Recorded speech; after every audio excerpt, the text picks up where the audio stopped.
जय हिंद मेरे सेठ सैनियों, और आप सभी का स्वागत है प्रीतम एकेडमी परिवार में। और मैं हूं पंकज कुमार।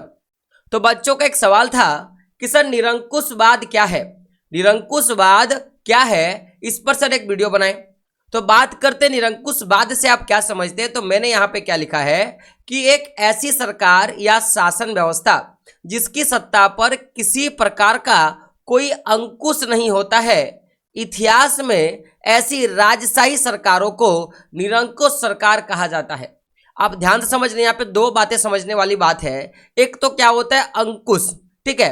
तो देखिए अंकुश का मतलब क्या होता है कि जैसे आप ये दादाजी हैं, ये दादाजी क्या कर रहे हैं, दूसरे दादाजी को कुछ बोल रहे हैं। जब ये बोल रहे हैं तो ये दादाजी क्या करेंगे, इनके बातों को सुनेंगे।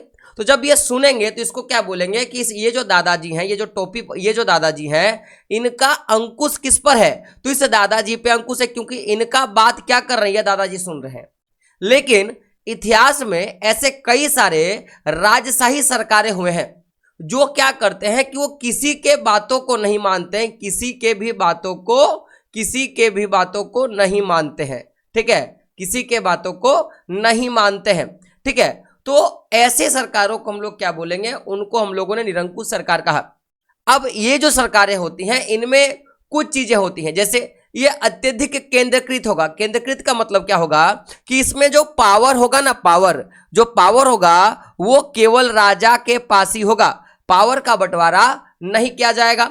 दूसरा क्या होगा, ये पूरी की पूरी जो शासन व्यवस्था है ये सैन्य बल पर आधारित होगा, यानी कि जो भी काम होगा वो सेना के दम पे होगा। और जब सेना ज्यादा पावरफुल होगा, जब सेना के पास ज्यादा पावर होगा तो आपको पता होगा कि विनाशकारी चीजें देखने के लिए मिलती, जो कि हमें मिला।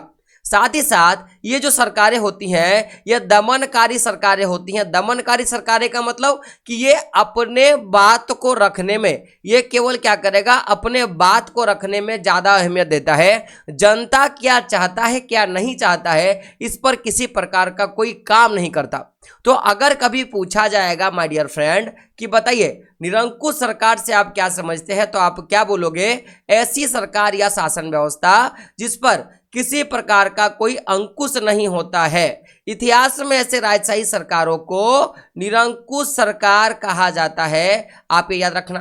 और इसमें मेन चीज क्या होता है कि ये जो होता है वो अत्यधिक केंद्रीकृत होगा, ये सैन्य बल पर आधारित होगा, और इनके जो विचार होते हैं ना ये ज्यादातर दमनकारी विचार के होते हैं। तो यही आपका क्या है, निरंकुशवाद।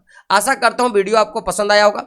साथ ही साथ वीडियो अगर पसंद आया है तो चैनल को क्या कीजिएगा, सब्सक्राइब कर लीजिएगा। मैं सब्सक्राइब इसलिए करने के लिए बोल रहा हूं क्योंकि आपके क्लास का जो भी इंपॉर्टेंट वीडियो है आपको यहां पे देखने के लिए मिलेगा, और यहां से तैयारी कर आप अपने क्लास 10th के बोर्ड एग्जाम में 99% तक ला सकते हो, यह मेरा वादा है।